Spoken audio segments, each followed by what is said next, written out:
नमस्कार दोस्तों, आप लोग कैसे हैं। आज जो है हमारा क्लास का 5वां दिन है। ज्योग्राफी के क्लास का जो है वो 5वां दिन है। और कल के क्लास में हमने पढ़ा कि भारत के 7 सिस्टर राज्यों में कौन कौन से राज्य आते हैं 7 सिस्टर में, या पूर्वी राज्य को देखें एवं सागर एवं महासागर को देखें। और सागर में देखें कि भारत के दक्षिण में जो है वो हिंद महासागर है एवं भारत के पूरब में जो है वो बंगाल की खाड़ी है एवं भारत के पश्चिम में जो है वो अरब सागर है। और हिंद महासागर एवं बंगाल की खाड़ी और अरब सागर ये तीनों जो है आपस में तमिलनाडु के कन्याकुमारी या कैप केमोरिन में आकर मिलती है। और 7 सिस्टर में देखें कि कौन कौन से 7 सिस्टर में कौन 2 ऐसे राज्य हैं जो कर्क रेखा जो है वो उनसे होकर गुजरती है। तो इन सभी चीज़ों के बारे में कल हम देखें। आज हम पढ़ने जा रहे हैं प्रायद्वीप, और कल जो था वो द्वीप पढ़े थे, लेकिन द्वीप की परिभाषा को कल हम जिक्र नहीं किए थे। तो द्वीप के बारे में हम बताए थे कि द्वीप जो हैं भारत में 2 ही हैं, एक लक्षद्वीप और एक अंडमान निकोबार।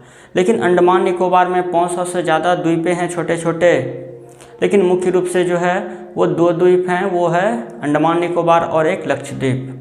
अंडमान निकोबार जो है वो बंगाल की खाड़ी में स्थित है एवं लक्षद्वीप जो है वो अरब सागर में स्थित है। और द्वीप जो है वो भूभाग के चारों ओर जो है वो पानी से घिरा हुआ रहता है, जल से। तो हम द्वीप को क्या कह सकते हैं, वैसा स्थलखंड जिसके चारों ओर जल हो या पानी हो उसी को द्वीप कहते हैं। वैसा भूभाग जिसके चारों तरफ जल हो या जल से घिरा हो उसको द्वीप कहेंगे, आइलैंड कहेंगे। इन सभी चीज़ों के बारे में हम कल देखें एवं विश्व का सबसे बड़ा द्वीप जो था वो ग्रीनलैंड था। इन सभी चीज़ों के बारे में देखें। और प्रायद्वीप किसको कहेंगे।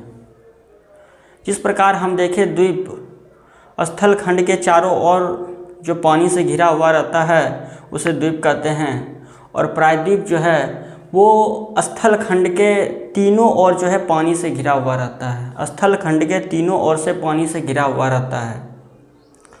और यदि हम भारत की बात करें तो भारत जो है एक प्रायद्वीप है।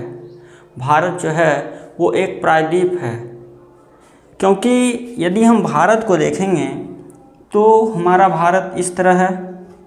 और यदि हम इसके दक्षिण में देखें तो यहाँ पे हिंद महासागर है एवं इधर पूरब में बंगाल की खाड़ी है और इस साइड में जो है अरब सागर है। तो ये तीनों तरफ जो है जल से घिरा हुआ है भारत जो है तीनों ओर से जल से घिरा हुआ है। तो भारत एक प्रायद्वीप है। भारत जो है एक प्रायद्वीप है। तो प्रायद्वीप को हम समझें कि प्रायद्वीप क्या है।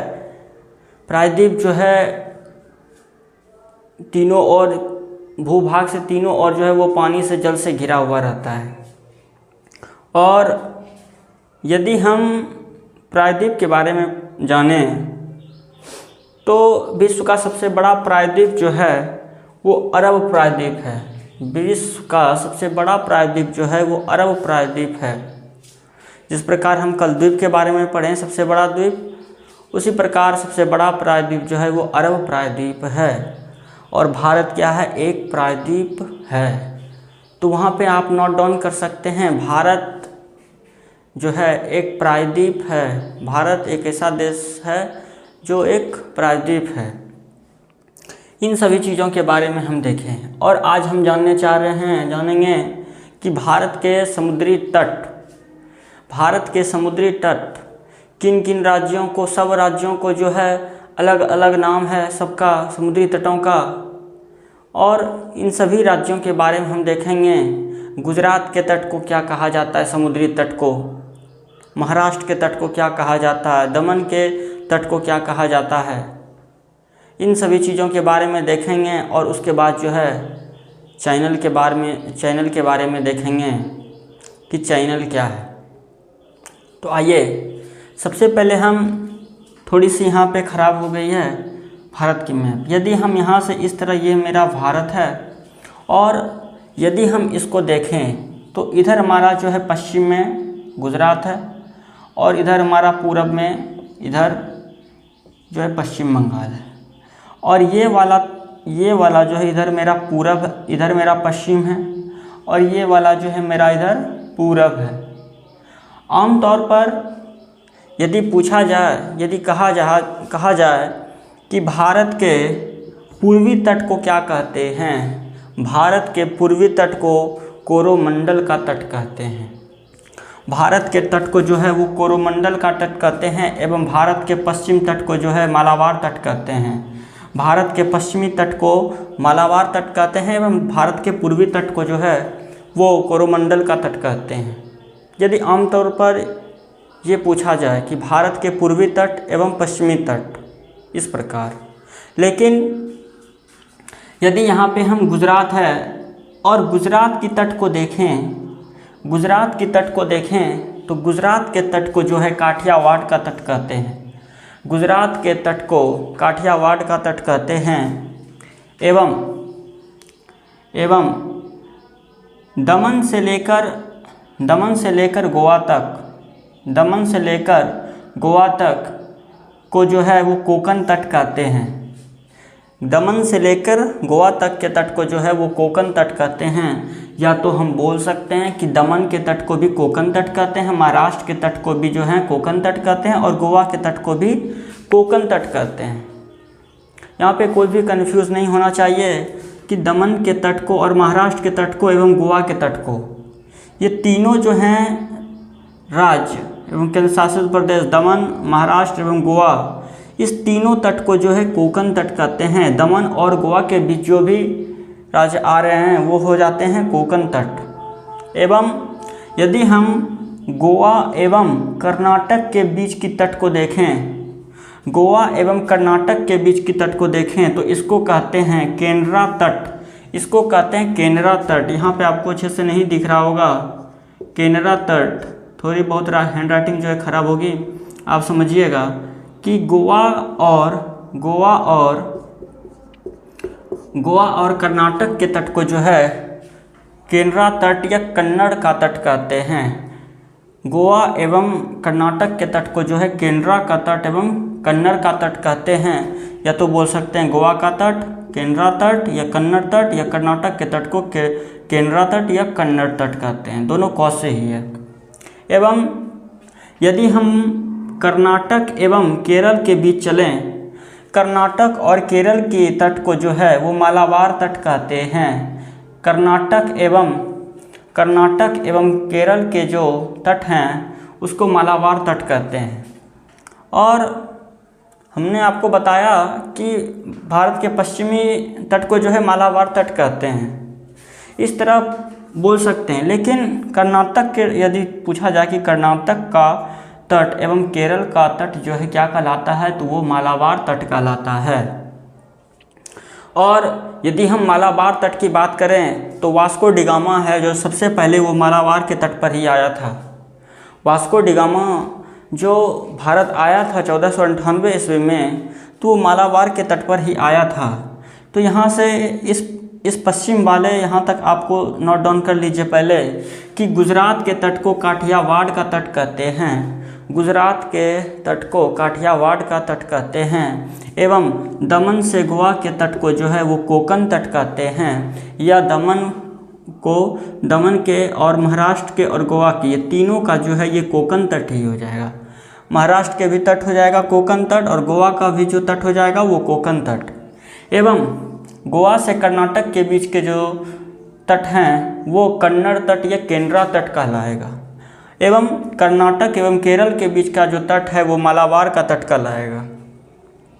आप लोग इन सब चीज़ों को समझें। यहाँ से बहुत सारे प्रश्न बनेंगे। और उसके बाद यहाँ पे हम भारत का मुख्य भाग से दक्षिणतम बिंदु चलें तो यहाँ पे तमिलनाडु है। और तमिलनाडु में ये सबसे लास्ट छोर जो है कन्याकुमारी है, कैप कमोरिन है। और यदि हम तमिलनाडु से यहाँ पे कृष्णा नदी है, यदि इसको देखें आंध्र प्रदेश के बीच तमिलनाडु एवं आंध्र प्रदेश या कृष्णा नदी, तो तमिलनाडु एवं कृष्णा नदी के तट को जो है कोरोमंडल का तट कहते हैं। तमिलनाडु एवं कृष्णा नदी के तट को जो है वो कोरोमंडल का तट कहते हैं, या तो तमिलनाडु या आंध्र प्रदेश के तट। उसके बाद यदि हम इधर चलें तो यहाँ से कृष्णा नदी एवं गोदावरी नदी के तट को जो है वो गोलकुंडा का तट कहते हैं। कृष्णा नदी एवं गोदावरी नदी के तट को गोलकुंडा का तट कहते हैं। और ये हमारा जो कोरोमंडल का तट है ये तमिलनाडु एवं आंध्र प्रदेश के बीच है, एवं आंध्र प्रदेश एवं उड़ीसा के बीच जो है ये आंध्र प्रदेश, ये कृष्णा नदी एवं गोदावरी नदी के बीच जो तट है ये गोलकुंडा का तट कहलाता है। एवं उड़ीसा के तट को जो है वो उत्कल तट कहते हैं। उड़ीसा के तट को जो है उत्कल कहते हैं।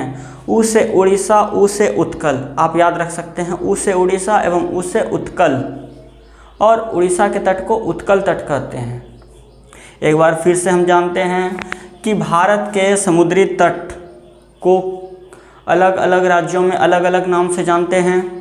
गुजरात के तट को काठियावाड़ का तट, दमन के तट को कोकण तट, महाराष्ट्र के तट को कोकण तट, गोवा के तट को कोकण तट, एवं केनरा तट या कन्नड़ तट, गोवा से कर्नाटक के बीच के तट को केनरा तट या कन्नड़ तट बोलेंगे। कर्नाटक एवं केरल के बीच को मालाबार तट बोलेंगे।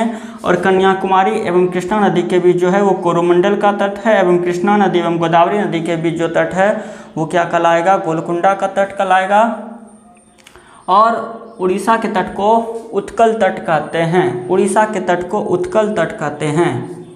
आशा करते हैं ये सब चीज़ आपको समझ में आ गई होगी। और यहाँ से बहुत सारे प्रश्न आते हैं और बहुत से लोगों को याद नहीं हो पाते हैं, तो आप एक मैप रखिए एवं भारत के मैप को जो है वो दक्षिण की ओर खींचिए, एवं भारत के जो भी समुद्री राज्य हैं वो 9 राज्य को आप लिखें, एवं सबसे ऊपर लिखें कि काठियावाड़ का तट, यहाँ से यहाँ तक आप लिखें कि कोकण तट, दमन से गोवा तक। तो आपको मैप में मैपिंग करने से क्या होगा, इन सब चीज़ों से आप जो है आप इस सब चीज़ों को याद रख पाएंगे।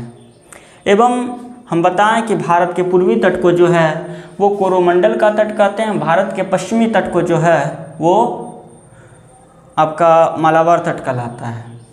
इन सभी चीज़ों के बारे में हम देखें। एवं अब हम जानना चाहते हैं द्वीप जो भी हैं, चैनल एवं जो भी जल संधि हैं, उनके बारे में देखते हैं। इसको सबसे पहले आप नोट डाउन कर लीजिए। और जो भी चीज़ें आपको इसमें समझ में नहीं आएगी, थोड़ी बहुत राइटिंग ख़राब है, तो आप जो है हमारे व्हाट्सएप ग्रुप में जुड़ जाएंगे या कमेंट कर देंगे, तो आप जो है ग्रुप में ऐड हो जाएंगे। उसके बाद जो है आपको PDF मिल जाएगी।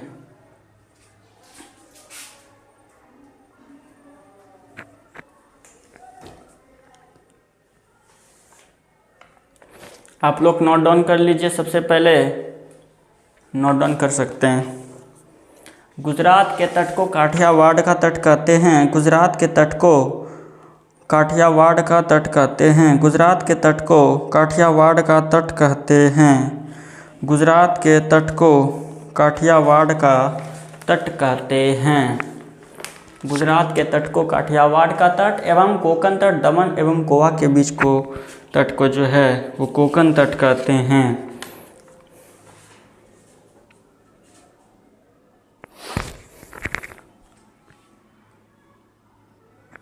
अब थोड़ी बहुत जो है हम जान लेते हैं कि जल संधि एवं चैनल, जल संधि एवं चैनल, जल संधि क्या होते हैं एवं चैनल क्या होते हैं। तो आप सब ये सब नोट डाउन कर लीजिए। जल संधि,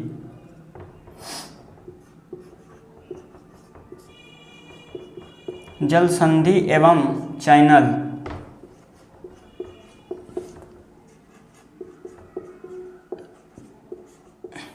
सबसे पहले समझते हैं कि जल संधि क्या है या चैनल क्या है। तो जल संधि जो है या चैनल जो है ये जल निकाय को आपस में जोड़ता है। जल निकाय को जो है ये आपस में जोड़ता है एवं स्थल भाग को जो है एक दूसरे से अलग करता है। चैनल या जल संधि क्या है, ये दो बड़े जल निकाय को जोड़ता है एवं दो बड़े स्थलीय भाग को भूभाग को जो है ये अलग करता है। तो जल संधि एवं चैनल के बारे में हम पढ़ेंगे। जिस प्रकार हम देखें कि पाक जल संधि जो है ये भारत और श्रीलंका को अलग करती है। भारत एवं श्रीलंका को अलग करती है। जिस प्रकार यहाँ पे देखें कि यहाँ पे भारत है